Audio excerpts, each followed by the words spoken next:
Assalamualaikum warahmatullahi wabarakatuh.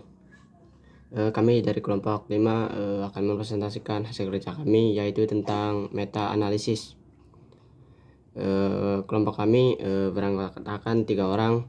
Yang pertama ada saya sendiri, ada Aksin, ada Sri Nurhayani, dan juga ada Meli Mawati. Pada pokok pembahasan pada kali ini, yaitu kita akan membahas tentang yang pertama ada pengertian, yang kedua ada tujuan, yang ketiga ada fungsi, yang keempat ada langkah-langkah, yang kelima ada kelebihan, dan yang keenam ada kekurangan. Pembahasan yang pertama yaitu tentang pengertian dari meta analisis.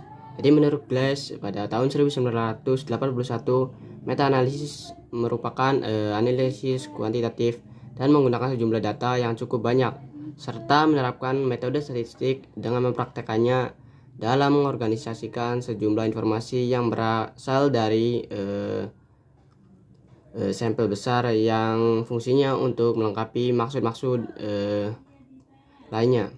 Sedangkan menurut Harry dan Cardono pada tahun 2007, ia mengungkapkan bahwa meta-analisis ini merupakan teknik yang digunakan untuk merangkum berbagai hasil penelitian secara kuantitatif dengan cara menilai efek size-nya.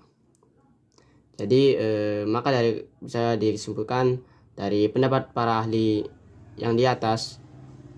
Jadi yang dimaksud meta analisis itu adalah suatu teknik statistika yang menggabungkan dua atau lebih penelitian sejenis sehingga diperoleh paduan data secara kuantitatif. Selanjutnya, tujuan meta analisis. Tujuan meta analisis pada umumnya tidak berbeda dengan jenis penelitian klinis lainnya, seperti untuk memperoleh estimasi efek size yang yaitu kekuatan untuk menghubungkan ataupun besarnya perbedaan antar variabel, hubungan atau besarnya perbedaan antar variabel. Yang kedua, untuk melakukan inferensi dari data dalam sampel ke populasi, baik dengan uji hipotesis nilai P maupun estimasi atau interval kepercayaan. Yang ketiga, tujuannya untuk melakukan kontrol terhadap variabel yang potensial yang bersifat sebagai perancu agar tidak mengganggu kemaknaan statistik dari hubungan atau perbedaan. Saya, Sri Nurhayani, akan menyampaikan materi selanjutnya mengenai fungsi dan langkah-langkah dari meta-analisis. Nah, adapun fungsi dari meta-analisis yaitu diantaranya yang pertama untuk mengidentifikasi heterogenitas pengaruh dari berbagai macam penelitian, dan apabila memungkinkan maka dapat ditarik kesimpulannya. Yang kedua, untuk meningkatkan kekuatan statistik dan presisi untuk mendeteksi pengaruh. Yang ketiga, untuk mengembangkan, memperbaiki, dan menguji hipotesis. Yang keempat, mengurangi subjektivitas dari perbandingan penelitian dengan menggunakan prosedur yang sistematis dan perbandingan eksplisit.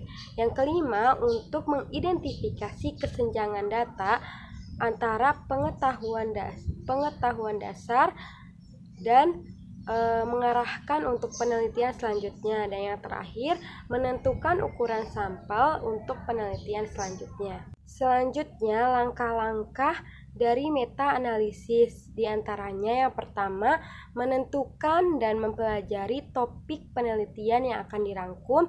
Yang kedua, mencari dan mengumpulkan sejumlah penelitian dengan topik yang telah ditentukan. Nah, pencarian literatur penelitian ini dapat dilakukan dengan cara manual atau dari situs-situs internet. Yang ketiga yaitu melakukan perhitungan efek size dengan metode dalam meta-analisis dan uji hipotesis efek size. Yang keempat, mengidentifikasi ada tidaknya heterogenitas efek size pada model tahap ini. Jika teridentifikasi adanya heterogenitas efek size, maka diperbolehkan untuk ke langkah berikutnya. Sedangkan jika tidak ada heterogenitas efek size, maka tidak diperbolehkan untuk lanjut ke langkah berikutnya. Selanjutnya yaitu analisis variabel moderator, dan yang terakhir yaitu menarik kesimpulan dan menginterpretasi hasil penelitian meta-analisis. Nah, selanjutnya di sini saya akan menyebutkan kelebihan dan kekurangan dari metode meta-analisis. Yang pertama yaitu kelebihan.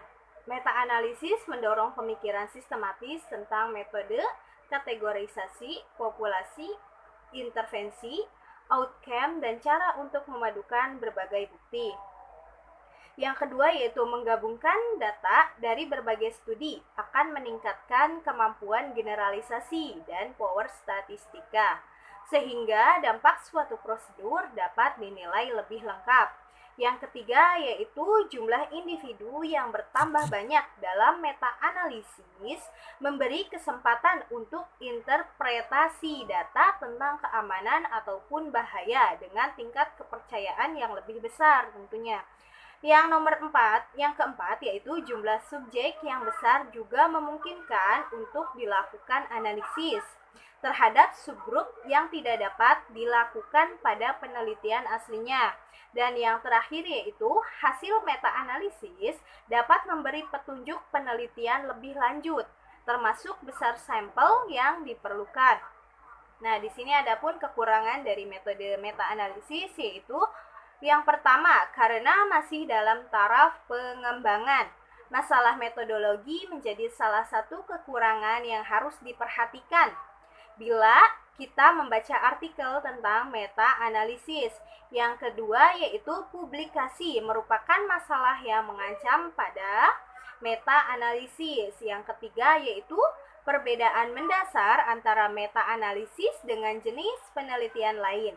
Ialah bahwa pada meta-analisis data telah dikumpulkan. Pilihan peneliti terbatas dalam menyertakan atau menyingkirkan studi-studi yang ada. Dan yang terakhir yaitu dalam meta-analisis, peneliti biasanya harus mengikuti metode yang dipakai oleh peneliti pertama untuk menilai hasil studi.